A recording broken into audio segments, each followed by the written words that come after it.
শুরু হলো সব খবর নিয়মিত আয়োজনে স্বাগত জানাচ্ছি আপনাদের সবাইকে। সাথে আছি আমি নাবিলা সোহার। জুলাই বিপ্লবের ঘোষণাপত্র সামনে রেখে 6 থেকে 11 জানুয়ারি সারা দেশে জনসংযোগ করবে বৈষম্য বিরোধী ছাত্র আন্দোলন এবং জাতীয় নাগরিক কমিটি।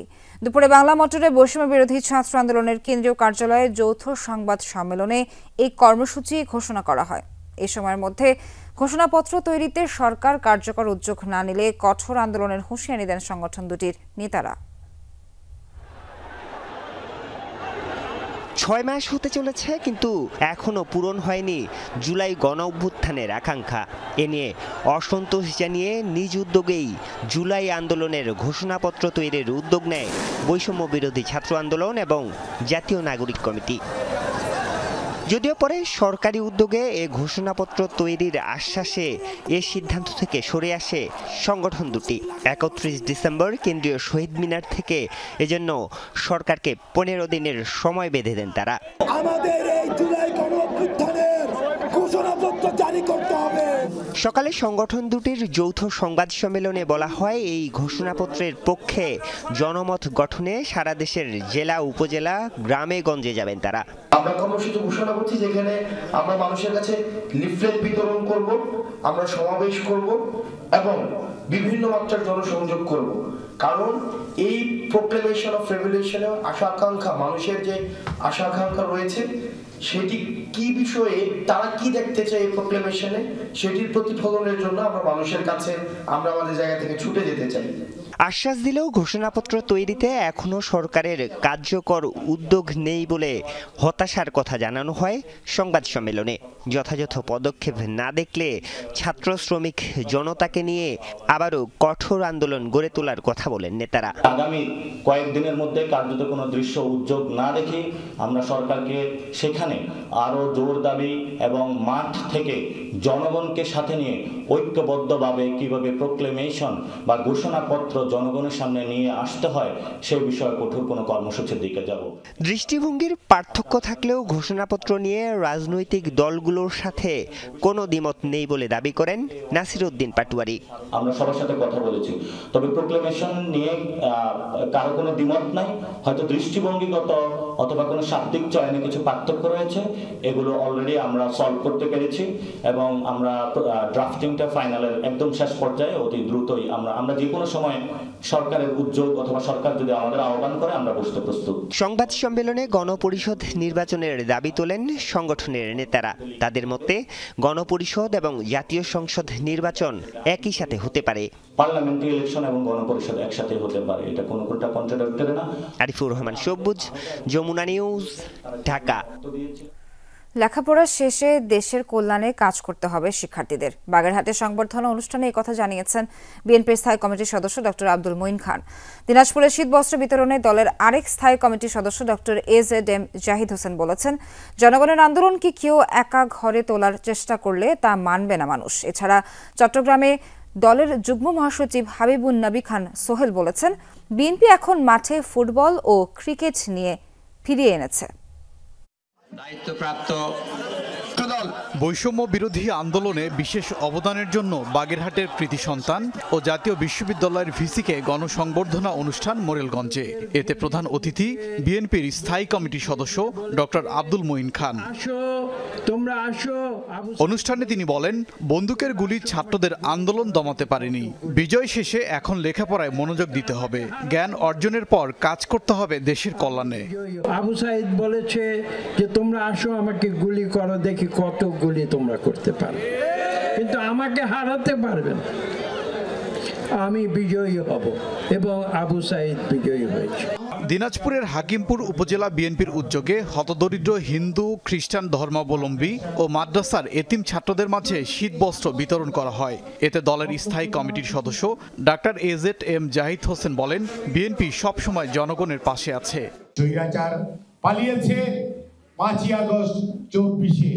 মনে রাখতে হবে, জনগণের অধিকার আদায় করার যে আন্দোলন চলছে গত 16 বৎসর যাবৎ, সেই অধিকার আদায় না হওয়া পর্যন্ত জনগণ কিন্তু তার আন্দোলন থামাবে না। চট্টগ্রামে আরাফাত রহমান কোকো স্মৃতি ফুটবল টুর্নামেন্টের উদ্বোধন করেন বিএনপির যুগ্ম মহাসচিব হাবিব উন নবী খান সোহেল।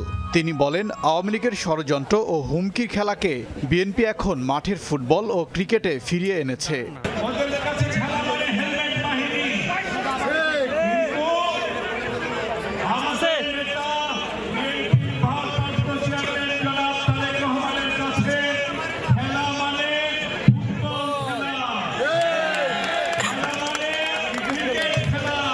এই সময় দলটির কেন্দ্রীয় আরও নেতা উপস্থিত ছিলেন। ওবায়দুর রহমান, যমুনা নিউজ। বিএনপির ভারপ্রাপ্ত চেয়ারম্যান তারেক রহমানের বিরুদ্ধে দায়েরকৃত চাঁদাবাজির 4টি মামলা বাতিল করে দেয়া হাইকোর্টের রায়ের বিরুদ্ধে লিভ টু আপিল করেছে রাষ্ট্রপক্ষ। রোববার আপিল বিভাগে রাষ্ট্রপক্ষের এসব আবেদন শুনানির জন্য কার্যতালিকায় অন্তর্ভুক্ত করা হবে। জ্যেষ্ঠ বিচারপতি মোহাম্মদ আশফাকুল ইসলামের নেতৃত্বাধীন আপিল বিভাগের 4 বিচারপতির বেঞ্চে এসব আবেদনের ওপর শুনানি হবে। আবেদনে রাষ্ট্রপক্ষ বলেছে, মামলা বাতিল করে হাইকোর্ট যে রায় দিয়েছেন তা সঠিক হয়নি। গত 23 অক্টোবর বিচারপতি AKM আসাদুজ্জামান ও বিচারপতি সৈয়দ এনায়েত হোসেনের দ্বৈত হাইকোর্ট বেঞ্চ তারেক রহমানের বিরুদ্ধে দায়েরকৃত 4টি মামলা বাতিল করে রায় দেন। 2007 সালে বিভিন্ন ব্যক্তি বাদী হয়ে গুলশান, কাফরুল, শাহবাগ ও ধানমন্ডি থানায় চাঁদাবাজির অভিযোগে তারেক রহমানের বিরুদ্ধে এসব মামলা করেন। ক্ষমতাচ্যুত প্রধানমন্ত্রী শেখ হাসিনাকে ফেরত পাঠানো নিয়ে ভারতের কোনো আনুষ্ঠানিক প্রতিক্রিয়া এখনো পায়নি ঢাকা। বিকেলে পূর্বাচলে বেলাব থানা সমিতি আয়োজিত এক বার্ষিক সাধারণ সভা ও মিলন মেলায় যোগ দিয়ে সাংবাদিকদের এমনটাই জানান পররাষ্ট্র উপদেষ্টা তৌহিদ হোসেন। বলেন, গতকাল ভারতের পররাষ্ট্র মন্ত্রণালয়ের মুখপাত্র রণধীর জয়সওয়ালের দেয়া বক্তব্য আমলে নিচ্ছে ঢাকা। এই বক্তব্যের জবাব শিগগিরই দেওয়া হবে বলে জানান উপদেষ্টা। এর আগে প্রধান অতিথির বক্তব্যে পররাষ্ট্র উপদেষ্টা বলেন, এখন নির্দ্বিধায় যে কেউ কোনো ধরনের ভয়ভীতি ছাড়া কথা বলতে পারে। এই সরকার মানুষের কথা বলা ও সরকারের সমালোচনা করার স্বাধীনতা নিশ্চিত করেছে। ভবিষ্যতের রাজনৈতিক সরকারও এই ধারা অব্যাহত রাখবে বলে প্রত্যাশা করেন পররাষ্ট্র উপদেষ্টা। আওয়ামী লীগ সরকার বিভিন্ন খাতে ভুল পরিসংখ্যান উপস্থাপন করে গেছে, এমনকি চাল উৎপাদন নিয়ে দেয়া পরিসংখ্যানেও বড় ধরনের ফাঁকি আছে বলেও জানান তিনি। প্রধানত হাজির থেকে বিভিন্ন দায়িত্ব পালনের জন্য যার যার আসন গ্রহণ করুন। এই পর্যায়ে আমরা যা কিছু বক্তব্য আসুক না কেন আমরা সেটা দেখছি এবং সেটার প্রেক্ষিতে আমাদের অবস্থান আমরা ঠিক করে নেব। আমরা এখন পর্যন্ত আমি কোনো চিঠি পাইনি, এটা জাস্ট পত্রপত্রিকাতে যেটুকু দেখেছি সেটুকুই। কোনো ধরনের রিপ্লাই বা না রিপ্লাই আসেনি। জানুয়ারির দ্বিতীয় সপ্তাহে বাড়বে শীতের তীব্রতা। এ সময় দেশের উত্তর ও উত্তর পূর্বাঞ্চলে বইবে মাঝারি শৈত্যপ্রবাহ। চলতি সপ্তাহে বৃষ্টিপাতের পর তাপমাত্রা কমতে থাকবে। কুয়াশা, ধুলা আর ধোঁয়ায় রাজধানীর দৃষ্টিসীমা কম থাকবে শীতে। আজ সূর্যের দেখা মেলায় নাগরিক জীবনে এসেছে কিছুটা স্বস্তি। শাকিল হাসানের রিপোর্টে থাকছে বিস্তারিত। শীত, গ্রীষ্ম, বর্ষা যাই হোক না কেন রাজধানীর জীবন থামে না। এখানে জীবনের ভার বইতে হয় সবাইকেই। জীবন সংগ্রামে তবুও খানিকটা স্বস্তি দেয় শীতের ঠান্ডা পরিবেশ। সকালে মিঠে রোদে নাগরিক একটু দম নেয়। নগরের উদ্যানে পাতাদের সাথে দেখা হয় সূর্যের। গায়ে রোদ মেখে হাঁটতে বের হয় নাগরিক। পানকৌড়ি লেকের পানিতে গা ডুবিয়ে নেয় শীতের ছোঁয়া বাঁচিয়ে। মানুষের মতো পাখিরাও অনুভব করে শীতের ভিন্ন আমেজ। চিরচেনা গ্রাম থেকে শহরের পরিবেশ বেশ অন্যরকম শীতে, তবুও গ্রাম রয়ে যায় নাগরিকের স্মৃতিপটে। কুয়াশা ভালো লাগে, শীতের সময় হাঁটতে চলতে ফিরতে ভালো লাগে, গরমে যেটা উপভোগ করতে পারি না। এই শীতের মধ্যে একটু আলাদা ফিল আসে শহরের মধ্যে। রোডটাকে একটু ফিল করার জন্য আমাদের এখানে আসা। ব্যাডমিন্টন খেলতে ভালো লাগে, ঘুরতে যাওয়া ভালো লাগে, শীতের কাপড় পরতে ভালো লাগে। শীতে মন নরম হয়, মানুষ খোঁজে উষ্ণতা, প্রিয়জনের সান্নিধ্য লাভে হয় ব্যাকুল। প্রজন্মের হাত ধরে নির্ভরতা স্থানান্তরের উপলক্ষ এনে দেয় শীত। শীতের মধ্যে অবশ্যই সবাই চায় যে একটা উষ্ণ পরশের সাথে থাকতে। শীতের রোমান্সটা ঠিক অন্য টাইপের, একটু শুধু মুখে না, ওটা একটু ঘনিষ্ঠতার। ঐতিহ্যগতভাবেই আমরা শীতকালে ধরেন ফসল ফলে গ্রামে এটা করে, আমরাও শহরে সেটা এনজয় করতে চাই আর কি। হেমন্তে ফসল ঘরে তোলার পর শীতে নতুন চালে পিঠা খাবার যেহেতু উৎসবের অন্যতম উপাদান, তাই বাংলা অঞ্চলের উৎসবগুলোও নির্ধারিত হয়েছে ঋতুর হিসেবেই। নগরে শীত ক্ষণস্থায়ী। গ্রীষ্মের গরমের থেকে নগরে শীত নিয়ে আসে স্বস্তি, আর এই স্বস্তির খোঁজেই নগরের এই উদ্যানগুলোতে ভিড় জমান নাগরিকরা। শীতের খাবার, পোশাক সব মিলিয়ে এক উৎসবের আমেজ তৈরি হয় নগরে। রাজধানীর সর্বনিম্ন তাপমাত্রা ছিল 1995 সালের 3 জানুয়ারি 6.5 ডিগ্রি সেলসিয়াস। সাম্প্রতিক বছরগুলোতে এর আশেপাশেও নামেনি তাপমাত্রা। সপ্তাহের শেষে উত্তরাঞ্চল ও উত্তর পূর্বাঞ্চলে হালকা বৃষ্টিপাতের পর তাপমাত্রা কমবে বলছে আবহাওয়া অফিস। তাপমাত্রা আবার পুনরায় কমতে শুরু করে নতুন করে একটি শৈত্যপ্রবাহ হওয়ার সম্ভাবনা রয়েছে।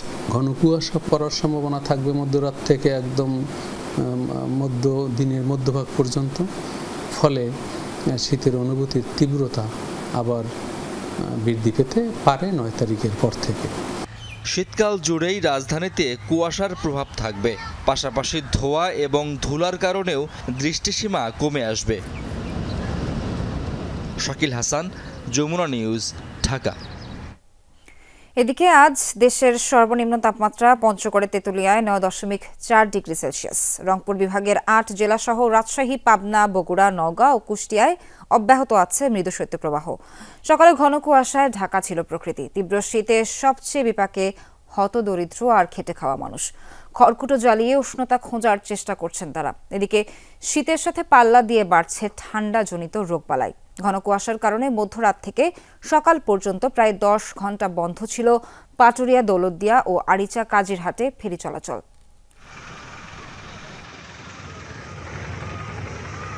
ঠান্ডা তো প্রচন্ড পরিমাণ শীত, কিন্তু আমাকে পেটের দায়ে নামতে হবে, কিছু করার নেই। শীত প্রচুর পড়তে আছে, যাতে আমরা গাড়ি চালাইতে খুব কষ্ট হয়। সেই ঘন কুয়াশা মানুষের জীবনযাত্রা খুবই বিপন্ন অবস্থা। প্রচণ্ড ঠান্ডা, এই বাতাসের জন্য কেউ বাহিরে বাড়াইতে পারতেছে না।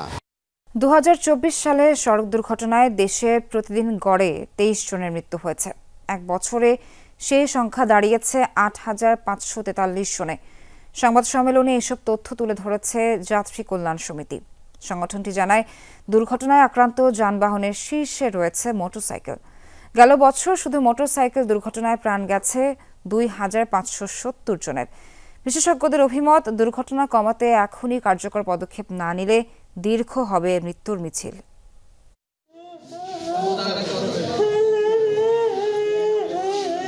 সড়ক দুর্ঘটনায় স্বজন হারানোর এমন কান্না আমাদের কাছে নিয়মিত। এই চিত্র যারা দেখছেন তাদের কাছে মৃতদেহ হয়তো একটি সংখ্যা মাত্র। তবে সড়কে বেপরোয়া আচরণের কারণে যারা ভুক্তভোগী তাদের পরিবারই এর যন্ত্রণা টের পান। যাত্রী কল্যাণ সমিতির হিসেবে 2024 সালে সড়ক দুর্ঘটনা ঘটেছে 6,359টি। এতে নিহত হয়েছেন 8,543 জন, আর আহতের সংখ্যা 12,600-র বেশি।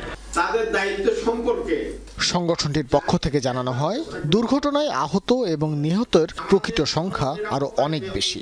শুধুমাত্র গণমাধ্যমের তথ্য বিশ্লেষণ করেই তারা এমন চিত্র তৈরি করেছেন। আমরা সরকারকে বলতে চাই, সড়ক দুর্ঘটনা প্রকৌশলগত ত্রুটির কারণে ঘটে থাকে, সমাধান ও প্রকৌশলগত হওয়া জরুরি।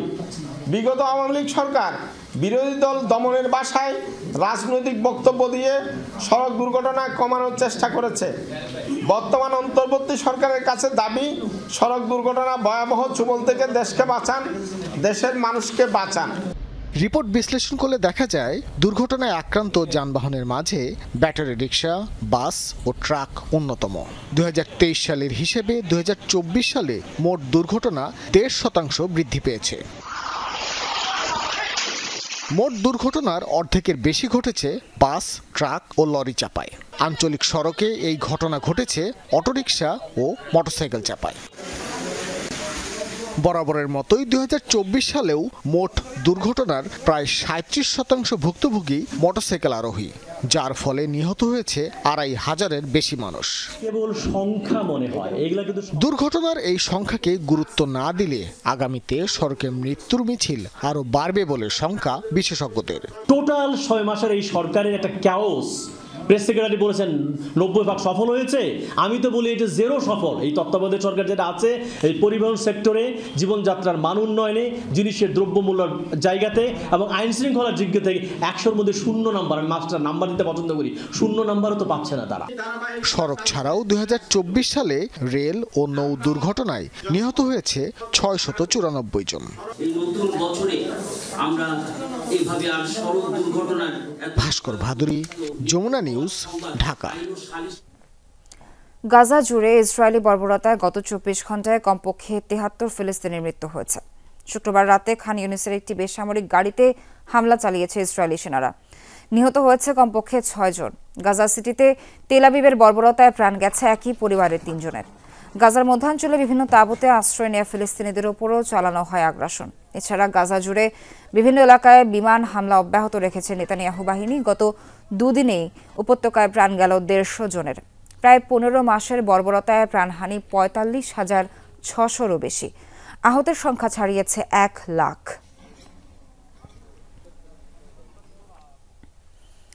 ইসরায়েলের কাছে $800 কোটি অস্ত্র বিক্রির প্রক্রিয়া শুরু করেছে যুক্তরাষ্ট্র। বাইডেন প্রশাসন এরই মধ্যে বিষয়টি অনানুষ্ঠানিকভাবে জানিয়েছে মার্কিন কংগ্রেসকে। সমরাস্ত্র তালিকায় রয়েছে অ্যাটাক হেলিকপ্টারের বিভিন্ন সরঞ্জাম ও গোলা বারুদ এবং ফাইটার জেটে ব্যবহার উপযোগী বিভিন্ন ধরনের ক্ষেপণাস্ত্র। তবে ইসরায়েলের কাছে এসব অস্ত্র বিক্রি করতে হলে মার্কিন কংগ্রেসের দুকক্ষেই তা অনুমোদন পেতে হবে। আগামী 20 জানুয়ারি যুক্তরাষ্ট্রের প্রেসিডেন্ট হিসেবে শপথ নেবেন ডোনাল্ড ট্রাম্প। এর আগে ট্রাম্প জানান তিনি ক্ষমতায় গেলে গাজা যুদ্ধ বন্ধের উদ্যোগ নেবেন। যুক্তরাষ্ট্রের পার্লামেন্টের নিম্নকক্ষ প্রতিনিধি পরিষদের স্পিকার পদে পুনর্নির্বাচিত হয়েছেন ডোনাল্ড ট্রাম্প সমর্থিত প্রার্থী মাইক জনসন। শুক্রবার নানা নাটকীয়তার পর 2 দফা ভোটাভুটি শেষে বিজয়ী হন তিনি। প্রথম দফায় 216 ভোট পেয়েছিলেন তিনি। নির্বাচিত হতে প্রয়োজন ছিল 218 জনের সমর্থন। রিপাবলিকান 3 আইন প্রণেতা জনসনকে সমর্থন দেননি। ডেমোক্র্যাট প্রার্থী হাকিম জেফ্রিস পেয়েছিলেন 215 ভোট। পরে অবশ্য আরও 2 রিপাবলিকানের সমর্থন নিয়ে স্পিকার নির্বাচিত হন জনসন। প্রতিনিধি পরিষদে লুইজিয়ানার হয়ে প্রতিনিধিত্ব করছেন জনসন। এর আগে তিনি 2023 সালের অক্টোবরে স্পিকার নির্বাচিত হয়েছিলেন।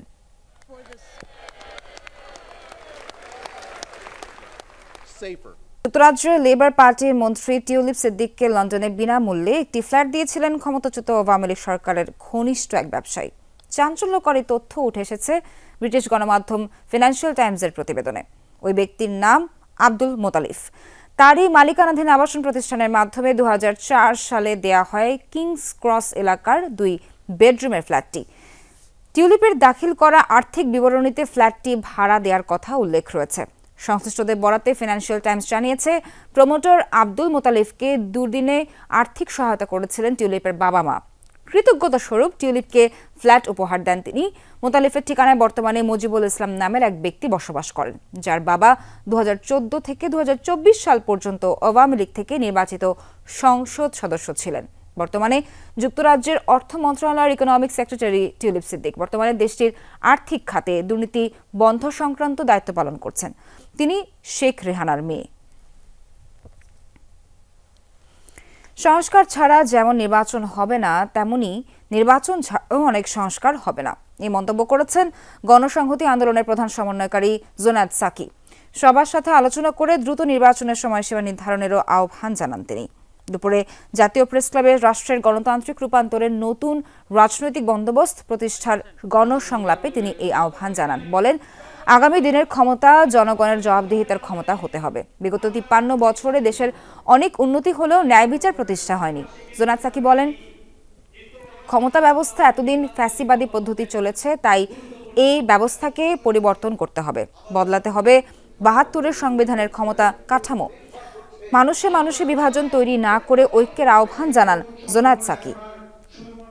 বাংলাদেশে আর কোনো ষড়যন্ত্রমূলক রাজনীতি বাস্তবায়ন হতে দেওয়া যাবে না। অন্তর্বর্তী সরকারকে সমস্ত শক্তির মধ্যে এই জায়গা নিশ্চিত করতে হবে। একটা সংস্কার ছাড়া যেমন নির্বাচন হবে না, তেমনি অনেক সংস্কার আছে যেটা নির্বাচন ছাড়া সম্পন্ন করা যাবে না। রাজনৈতিক দল করতে চাইলে ছাত্র প্রতিনিধিদের সরকার থেকে পদত্যাগের আহ্বান জানিয়েছেন বিপ্লবী ওয়ার্কার্স পার্টির সাধারণ সম্পাদক সাইফুল হক। তিনি বলেন, সরকারি ছত্রছায়ায় কোনো রাজনৈতিক দল তৈরি হলে তাদের অধীনে সুষ্ঠু নির্বাচন হওয়া নিয়ে প্রশ্ন উঠবে। সেগুনবাগিচায় সংহতি মিলনায়তনে দলের ঢাকা অঞ্চলের কাউন্সিল অধিবেশনে সাইফুল হক বলেন, সংস্কার ও নির্বাচনকে মুখোমুখি করা খুব ভুল সিদ্ধান্ত। ফেব্রুয়ারির মধ্যে আলাপ আলোচনা করে ঐক্যমতের ভিত্তিতে সংস্কার শেষ করার তাগিদ দেন তিনি। বলেন, সরকার ক্ষমতা প্রলম্বিত করতে চাইলে রাজনৈতিক দলের সাথে দূরত্ব বাড়বে। সাইফুল হক বলেন, কোনো কিছু চাপিয়ে দেওয়ার সুযোগ নেই, এতে হিতে বিপরীত হবে। এ সময় রাজনৈতিক দলগুলোকে জুলাই অভ্যুত্থানের ঐক্য ধরে রাখার আহ্বান জানান তিনি। বলেন, ফ্যাসিবাদ ফিরে আসে এমন হঠকারী সিদ্ধান্ত নেওয়া যাবে না।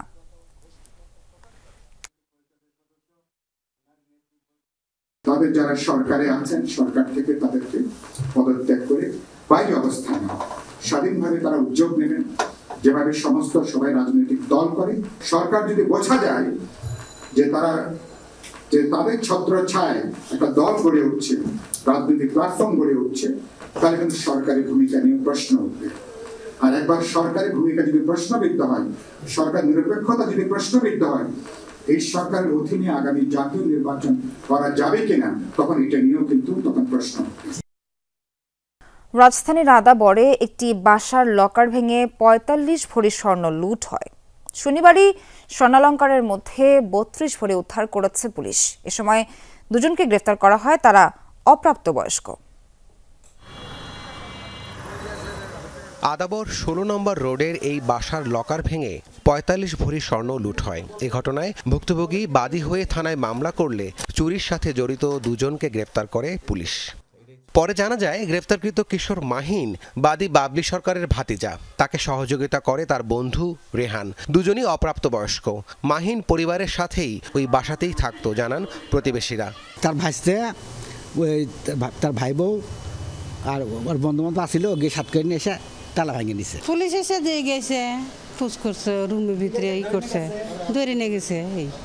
আদাবর থানার ওসি জানান, রোমাঞ্চ আর দামি মোবাইল ফোন কেনার লোভ থেকেই এই পরিকল্পনা। মাহিন তার ফুফুর বাসা ফাঁকা পেয়ে বন্ধুক নিয়ে ঘটায় চুরির মতো অপরাধ। দু বন্ধু মিলে প্ল্যান করে, তো হঠাৎ সেদিন বাদীর অনুপস্থিতি পেয়ে সেটা সুযোগটা কাজে লাগিয়েছে আর কি। ছোট বয়স তো, তারা টাকা দিয়ে অনেক কিছুই করবে। দরজা লকার তারা প্রথমে ভাঙে, তারপরে ভিতরে ঢুকে যে ওয়ার্ড্রপের মধ্যে ছিল সেই ওয়ার্ড্রপের লকারও তারা ভেঙে এটা তারা ইয়ে করে আর কি। ৪৫ ভরির মধ্যে ৩২ ভরি সোনা উদ্ধার হয়েছে জানায় পুলিশ। সাথে উদ্ধার করা হয় ৮৭,০০০ টাকাও। বাদীর তথ্য ছিল ৪৫ ভরি অনুমান ৪৫ ভরি স্বর্ণ এবং ১২ ভরি রৌপ্য তার মেশিন ছিল। তো সেখান থেকে আমরা ৩২ ভরি স্বর্ণ এবং ১০ ভরি রৌপ্য উদ্ধার করি। গেল ২৮ বা ৩০ তারিখের মধ্যে তারা এই চুরির ঘটনা ঘটিয়েছে জানায় পুলিশ। রাবি সিদ্দিকী, যমুনা নিউজ, ঢাকা। ৪ যুগের বর্ণাঢ্য ক্যারিয়ার শেষে অনন্তের পথে যাত্রা করলেন চিত্রনায়িকা অঞ্জনা। শেষবারের মতো তার নিথর দেহ নেওয়া হয় চিরচেনা কর্মস্থল এফডিসিতে। সেখানে পরিচিত জনরা তাকে শেষ বিদায় জানান। শনিবার সকাল ১১টার দিকে জানাজা অনুষ্ঠিত হয়। বিষাদের সুরে শেষ বিদায় জানানো হয় কিংবদন্তি এই অভিনেত্রীকে। বেসরকারি একটি টেলিভিশন প্রাঙ্গণে দ্বিতীয় জানাজা শেষে বনানী কবরস্থানে দাফন করা হয় অঞ্জনা রহমানকে। ডিএফডিসিতে অঞ্জনা রহমান এসেছেন আগেও, তবে এ আগমন শোকের বেদনার। যে প্রাঙ্গণের অবাধ বিচরণে তিনি হয়ে ওঠেন রিল লাইফের জনপ্রিয় এক মুখ, রিয়েল লাইফে আজ সেখানেই তিনি পড়ে নিথর নিস্তব্ধ। শোকের মাতম সহকর্মী থেকে শুরু করে সবার কণ্ঠে। আমার বোনটি চলে গেল আমাদেরকে ছেড়ে, আর তো হয়তো দেখতে পাবো না। তার মধ্যে যে গুণগুলো ছিল অন্যদের মধ্যে নেই। একের পর এক কিংবদন্তি চলে যাচ্ছেন, আমাদের ইন্ডাস্ট্রি কিন্তু গার্জিয়ান শূন্য হয়ে যাচ্ছে। ৪ যুগের ক্যারিয়ারে অগণিত জনপ্রিয় সিনেমা উপহার দিয়েছেন তিনি। হয়ে উঠেছিলেন আন্তর্জাতিক এক শিল্পী, ছিল নাচেও সমান দক্ষতা। তবে বিদায় বেলার গল্প যেন বিষণ্ণ। কয়েকজন ছাড়া পরিচিত মুখ খুব একটা দেখা যায়নি এফডিসিতে। প্রোডাকশন কম হয় বিধায় মনে করেন যে মায়া কম হয়ে গেছে। তার সমসাময়িক অনেক শিল্পী আজকে অনুপস্থিত। তো এটা আসলে এখন অনেকেরই ব্যক্তিগত ব্যাপার। আমার একজন যেহেতু শিল্পী সমিতি, আমি একজন কর্তা, আর তারা আমার অনেক সিনিয়র, আমি কোনো কিছু বলতে পারবো না। তবে অঞ্জনা রহমানের মৃত্যু নিয়ে প্রশ্ন তোলেন কেউ কেউ। অভিযোগের তীর পালিত ছেলে মনির দিকে। সন্দেহ করেছিলাম যে সম্পর্কে আসলে কিছুই না। আমার মনে হয় যে এটা একটা উদ্ঘাটন উচিত বা মামলা করা উচিত। এফডিসি প্রাঙ্গণে জানাজা শেষে মরদেহ নেওয়া হয় বেসরকারি একটি টেলিভিশনে। সেখানে শ্রদ্ধা জানিয়ে বনানী কবরস্থানে দাফন করা হয় অঞ্জনা রহমানকে। পিছনে পড়ে রয় ঢাকা শহর এসে আশা ফুরানোর কথা কিংবা শরৎবাবুর পরিণীতা। তবে তিনি চেয়েছিলেন যেমন আছেন তেমন থাকতে। মৃত্যু নামক অমোঘ সত্যে মিথ্যে হলো সব। বিদায় অঞ্জনা রহমান। আহমেদ তাওকির, যমুনা নিউজ, ঢাকা। ইউক্রেন যুদ্ধে গেল 1 বছরে প্রাণ হারিয়েছেন 4,30,000-এর বেশি রুশ সেনা, এমন দাবি করেছে কিয়েভ। দেশটির সাথে চলমান যুদ্ধে 1 বছরে এটি রাশিয়ার রেকর্ড পরিমাণ প্রাণহানি বলে দাবি জেলেনস্কি প্রশাসনের। ইউক্রেনের প্রতিরক্ষা মন্ত্রণালয় বলছে কিয়েভের সাথে যুদ্ধে গড়ে প্রতিদিন প্রাণ হারিয়েছে মস্কোর 1,000-এরও বেশি সেনা সদস্য। বিদায়ী বছরে নভেম্বর আর ডিসেম্বরের সর্বোচ্চ প্রাণহানি দেখেছে পুতিন প্রশাসন। 2024 সালের শেষ 2 মাসে রণাঙ্গনে মৃত্যু হয়েছে 94,000-এর বেশি রুশ সেনার। অন্যদিকে ওয়াশিংটন ভিত্তিক যুদ্ধ পর্যবেক্ষক সংস্থা ISW এর তথ্যানুযায়ী গেল বছর আভদিভকা, কুরাখোভ সহ 4টি মাঝারি আকারের বসতি নিয়ন্ত্রণে নিয়েছে মস্কো। মাত্র 4 মাসের ব্যবধানে অঞ্চলগুলো নিজেদের আয়ত্তে নেয় রুশ বাহিনী। সিরিয়াকে সহায়তায় প্রস্তুত হলেও নতুন কোনো ইসলামিস্ট কাঠামোকে অর্থায়ন করবে না ইউরোপ। দামেস্ক সফরে এমন মন্তব্য করেছেন জার্মানি পররাষ্ট্রমন্ত্রী আনালেনা বেরবক। শুক্রবার একই সময় সিরিয়া গিয়েছেন ফ্রান্সের পররাষ্ট্রমন্ত্রী জন-নোয়েল ব্যারটো। ইউরোপীয় ইউনিয়নের পক্ষ থেকে দুজনে সাক্ষাৎ করেন নতুন ক্ষমতা গ্রহণকারী বিদ্রোহী গোষ্ঠী HTS এর প্রধান আহমেদ আল শারার সাথে। সিরিয়ায় নতুন প্রশাসনের সাথে সম্ভাব্য সহযোগিতামূলক সম্পর্ক গড়ে তোলার বিষয়ে আলোচনা করেন তারা। নতুন সরকার গঠনে দেশটির সব পক্ষকে আলোচনার টেবিল দেখতে চান বলে জানান আনলেনা। নারী ও সংখ্যালঘুদের অধিকারের প্রসঙ্গ উল্লেখ করেন। সিরিয়ার উপর থেকে নিষেধাজ্ঞা তুলে নেওয়া হবে কিনা সাংবাদিকদের এমন প্রশ্নের জবাবে বলেন, সিরিয়ার রাজনৈতিক প্রক্রিয়ার উপর নির্ভর করবে বিষয়টি। ডাকসুর গঠনতন্ত্র সহ সব বিষয়ে পর্যালোচনায় কয়েকটি কমিটি কাজ করছে, এমনটা জানিয়েছেন ঢাকা বিশ্ববিদ্যালয়ের উপাচার্য ডক্টর নিয়াজ আহমেদ খান। তিনি বলেন, কমিটির সুপারিশ পাওয়ার পরই অংশীজনদের সাথে আলোচনা করা হবে। এর পরপরই উৎসব মুখর পরিবেশে হবে ডাকসু নির্বাচন। সকালে তিনি চারুকলায় সাংবাদিকদের এই কথা জানান। এর আগে চারুকলা ইউনিটের আন্ডার গ্র্যাজুয়েট প্রোগ্রামের ভর্তি পরীক্ষার কেন্দ্র পরিদর্শন করেন উপাচার্য। 2024-25 শিক্ষাবর্ষে এবার চারুকলা অনুষদে আবেদন করেন 6,093 জন, যার বিপরীতে 8টি বিভাগে আসন সংখ্যা মাত্র 130টি। সিস্টেমেটিকলি তারা বিভিন্ন অংশীদারদের সাথে অলরেডি কথাবার্তা বলছেন। তাদের মতামত পাওয়ার পরে আমরা চিন্তা করব আরও মোটামুটি একটা সবার সাথে মিলে একটা সমঝোতার ভিত্তিতে একটা আনন্দমুখর পরিবেশে যেন আমরা এই কাজটি করতে পারি। ছাত্রলীগের প্রতিষ্ঠাবার্ষিকী উপলক্ষে ঢাকা বিশ্ববিদ্যালয়ে হেড থ্রু কর্মসূচির আয়োজন করেছে স্টুডেন্টস রাইটস ওয়াচ। বিকেলে রাজু ভাস্কর্যের সামনে সাবেক প্রধানমন্ত্রী শেখ হাসিনা, ছাত্রলীগের কেন্দ্রীয় সভাপতি সহ সংগঠনটির নেতাকর্মীদের ছবিতে জুতা ছুঁড়ে মারে শিক্ষার্থীরা। পরপর 3 বার সফল হলে পুরস্কার হিসেবে দেওয়া হয় কোমল পানীয়।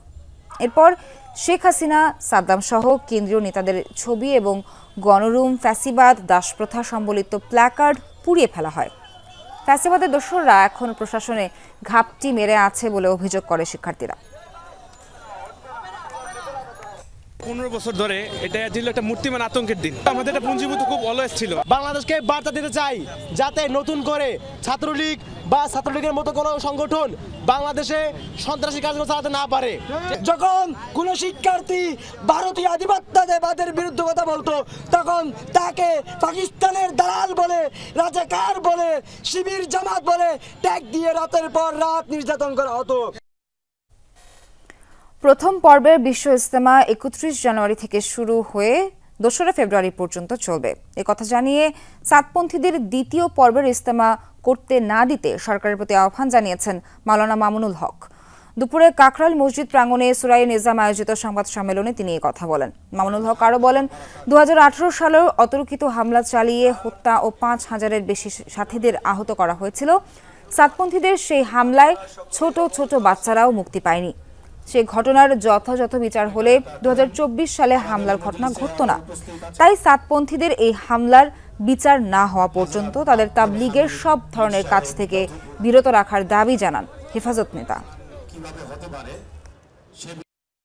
2018 সালে তাদের এই জঘন্যতম হত্যা ও হামলাকাণ্ডের বিচার হতো, তাহলে আর 2024-এর ডিসেম্বরে এই ন্যাক্কারজনক হত্যাকাণ্ডের ঘটনা ঘটতো না।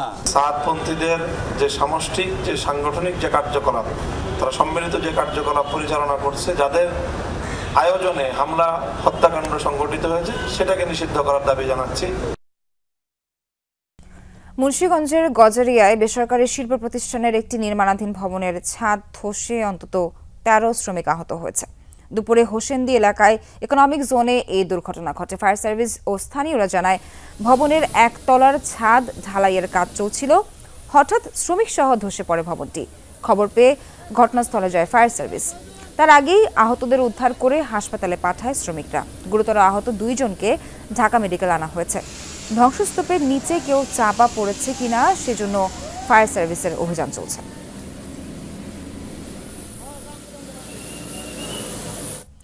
পাবনার ঈশ্বরদী রূপপুর পারমাণবিক বিদ্যুৎ কেন্দ্র প্রকল্পের আবাসিক ভবন গ্রিন সিটির 4 তলা থেকে পড়ে এক রাশিয়ান নারীর মৃত্যু হয়েছে।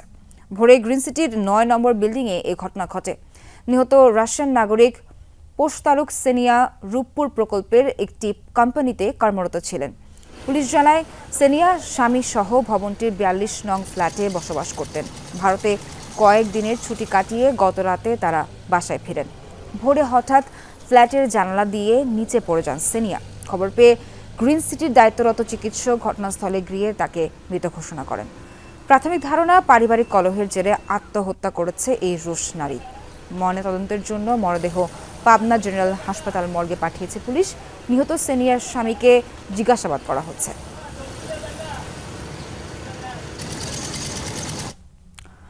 রাজনীতি সম্পর্কে যে জাতি যত বেশি সচেতন, তারা তত বেশি উন্নতি করতে পারে। আর রাজনৈতিক দলগুলোর উন্নয়ন হলেই এগিয়ে যাবে দেশ। জুলাই হত্যাকাণ্ডের দায়ে আওয়ামী লীগের রাজনৈতিক ও সামাজিক পরাজয় শীর্ষক ছায়া সংসদে এ মন্তব্য করেন বাংলা একাডেমির সভাপতি অধ্যাপক আবুল কাশেম ফজলুল হক। ডিবেট ফর ডেমোক্রেসির আয়োজনে Bangladesh university of business and টেকনোলজিকে হারিয়ে বিজয়ী হন BGMEA university of fashion and টেকনোলজির বিতর্কিকরা। জুলাই হত্যাকাণ্ডের দায়ে আওয়ামী লীগের রাজনীতি ও সামাজিক পরাজয় নিয়ে ছিল বিতর্ক, যাতে পাল্টাপাল্টি যুক্তিতর্ক তুলে ধরেন অংশগ্রহণকারী 2 বিশ্ববিদ্যালয়ের শিক্ষার্থীরা। পরাজয়ের পর একটা প্রধানমন্ত্রীকে সেফ এক্সিট কেন নিতে হয়? প্রধান অতিথি ছিলেন বাংলা একাডেমির সভাপতি, সমাজ বিশ্লেষক ও রাষ্ট্রচিন্তক অধ্যাপক আবুল কাশেম ফজলুল হক। বলেন, দ্রুত বিচার করা না গেলে বিচার বিভাগের উপর থেকে আস্থা হারাবে জনগণ। যদি অপরাধের বিচার, কোন খারাপের বিচার অল্প সময়ের মধ্যে না হয়, জেনারেশনের পর জেনারেশন চলে যায়, তাহলে তো সেই বিচারের যে কল্যাণকর দিক, সেটা জনজীবনে, জাতীয় জীবনে, রাষ্ট্রীয় জীবনে হয় না। বিচার এর জন্য যে আইন কানুন, তার মধ্যেও সংস্কারের প্রয়োজন আছে। ডিবেট ফর ডেমোক্রেসির চেয়ারম্যান বলেন, যারা নির্বাচন ব্যবস্থা, সংবিধান, বিচার ব্যবস্থা, প্রশাসন ও আর্থিক খাত সহ সাংবিধানিক প্রতিষ্ঠানকে ধ্বংস করেছে, তারা ইতিহাসের আস্থা করে নিক্ষিপ্ত হয়েছে। এই শেখ হাসিনার এই হত্যাযজ্ঞের কালো দাগ বাংলাদেশ থেকে কেউ কোনোদিন মুছতে পারবে না। এই রক্তের দাগ কেউ বাংলাদেশ থেকে মুছতে পারবে না। এই 2000 শহীদদের যে স্মৃতিস্তম্ভ তৈরি হবে, সেই স্মৃতিস্তম্ভের প্রতি মানুষের শ্রদ্ধাবোধ বাড়তেই থাকবে এবং পতিত সরকারের প্রতি মানুষের ঘৃণা আরো বেশি জন্মাতেই থাকবে। ছায়া সংসদে বিজয়ী হয়েছে BGMEA university of fashion and technology. Redwan Ahmed, Jamuna news, Dhaka. পূর্বাচলে চলছে মাসব্যাপী ঢাকা আন্তর্জাতিক বাণিজ্য মেলা। সেখানে আছেন সহকর্মী সোভান চৌধুরী। বিস্তারিত জানাতে যোগ দিচ্ছেন তিনি আমাদের সঙ্গে। সোভান, আজ তো সাপ্তাহিক ছুটির দিন, মেলায় দর্শনার্থী ভিড় থাকার কথা অবশ্যই জানাবেন। এখন কি অবস্থা, বেচাকেনা কেমন হচ্ছে, দর্শনার্থীরা কি বলছেন?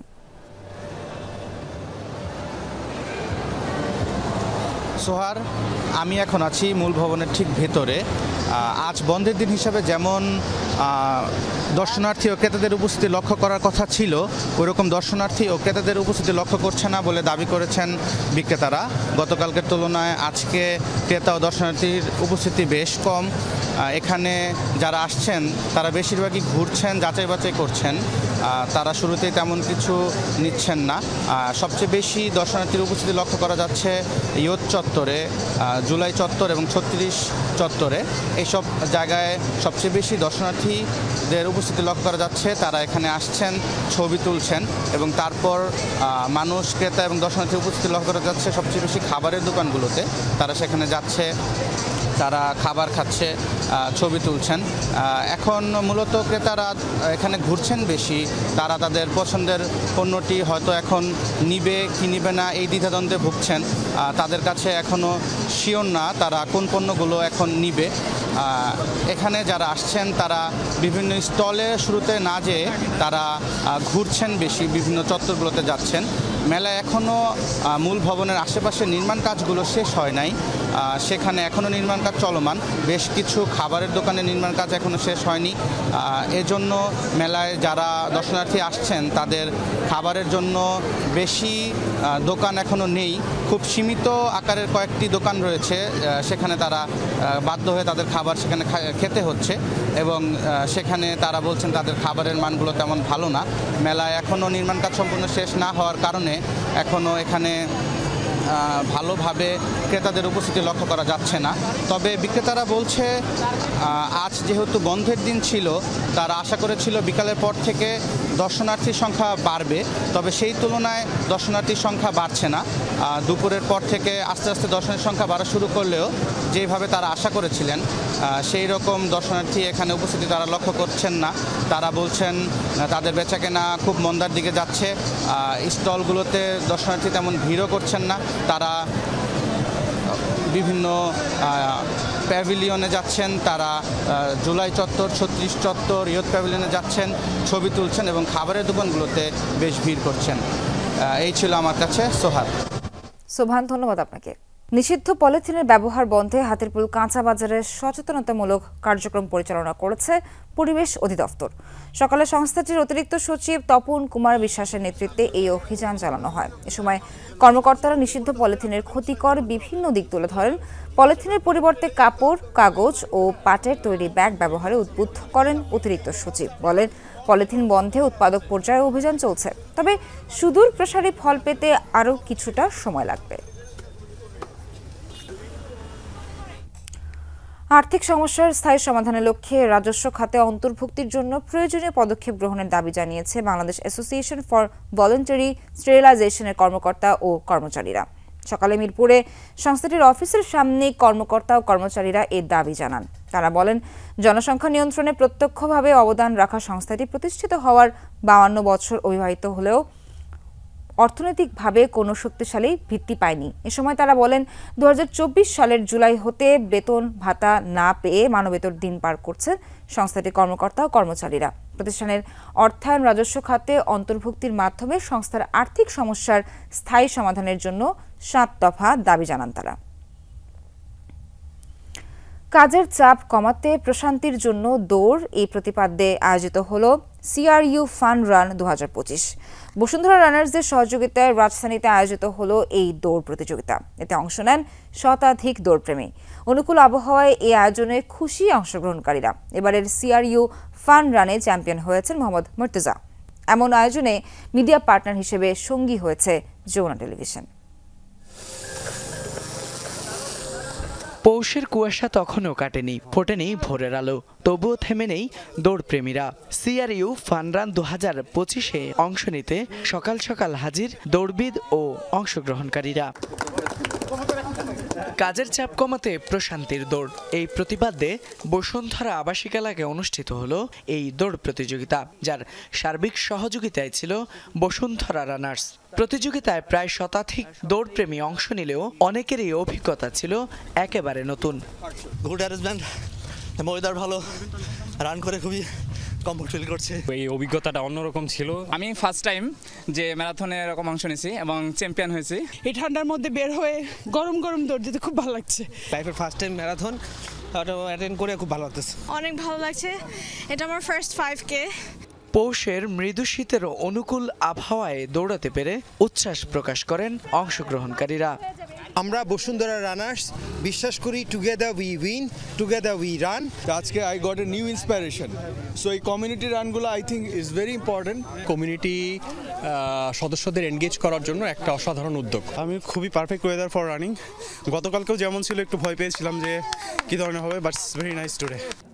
আয়োজকরা বলছেন দৈনন্দিন কাজে যে মানসিক চাপ তৈরি হয় তা দূর করতেই এই দৌড় প্রতিযোগিতা, যা সুস্থতা ও মানসিক প্রশান্তের পাশাপাশি উজ্জীবিত করবে দৌড়প্রেমীদের। আমি ইভেন্টের মাধ্যমে এটাকে প্রচার করতেছি। আমার অফিসে যে কলিগরা আছে ওরা যদি এই ইভেন্টের মাধ্যমে একটু যদি ইন্সপায়ার হয় নিজের প্রতি যত্ন নেওয়ার জন্য, নিজের লাইফস্টাইলকে অ্যাডজাস্ট করার জন্য, চেঞ্জ করার জন্য, এটাই হচ্ছে আমার উদ্দেশ্য। এবারের CRU ফান রানে চ্যাম্পিয়ন হয়েছেন মোহাম্মদ মুর্তজা, তানজিম আহমেদ হয়েছেন ফার্স্ট রানার আপ এবং মোহাম্মদ আশিকুজ্জামান জিতেছেন সেকেন্ড রানার আপের পুরস্কার। পরে রাজধানীর একটি রেস্টুরেন্টে অনুষ্ঠিত হয় পুরস্কার বিতরণী অনুষ্ঠান। সেখানে বিজয়ীদের হাতে তুলে দেওয়া হয় পুরস্কার। ফয়সাল মাহমুদ, যমুনা নিউজ, ঢাকা। দক্ষিণ কোরিয়ার অভিশংসিত প্রেসিডেন্ট ইউন সক ইউলকে গ্রেফতারে ব্যর্থ হওয়ায় ব্যাপক বিক্ষোভ হয়েছে। শুক্রবার রাতে প্রেসিডেন্টের বাসভবনের সামনে বিক্ষোভ করেন শত শত মানুষ, সাথে ছিল বিভিন্ন প্ল্যাকার্ড। এ সময় ইউন সক ইউলের গ্রেফতারের দাবি জানান তারা। অভিশংসিত প্রেসিডেন্টের গ্রেফতার ইস্যুতে কয়েকদিন ধরেই উত্তপ্ত দক্ষিণ কোরিয়ার রাজনীতি।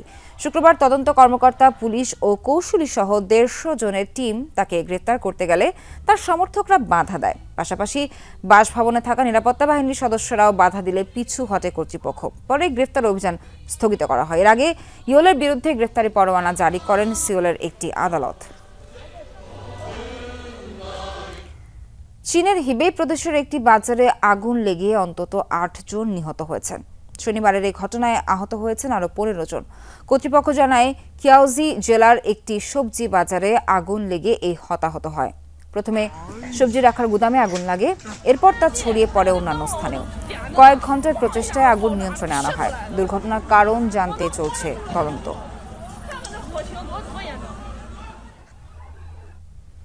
দর্শক, সেই সাথে শেষ করছি আজকের মতো সব খবর। সঙ্গে যারা ছিলেন সবাইকে ধন্যবাদ।